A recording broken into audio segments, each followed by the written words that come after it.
خب این درمانش چجوریه؟ چقدر هزینه داره؟ کجا باید درمان بشه؟ حقیقتش برم آمریکا یا آلمان؟ آمریکا. خب نیویورک. این دکترات از من گرفته اونجا باید درمان میشم. خب چقدر هزینهشه؟ هزینه درمانش دکترم که رابط من اروپاییه گفت اولوش 5 میلیارد هزینه میشه. 5 میلیارد. آره کم میشه، صفر میشه اینا مثلا.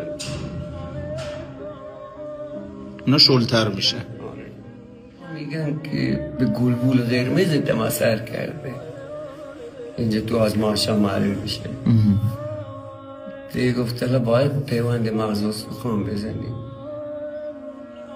درست میشه اگه پیوند مغز استخوان. نه سرایت نمیکنه اصلا. جنسشون چیه؟ سفته مثل ناخونه تقریبا. درسته؟ حالت شاخ مدله. ساق پاتم هست بس. یکی از انگشتاتو کندی کلا؟ خودت کندی؟ نه بابا با سیمچین؟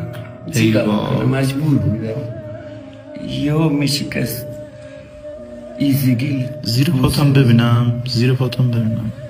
100,000 1 میلیون فقط.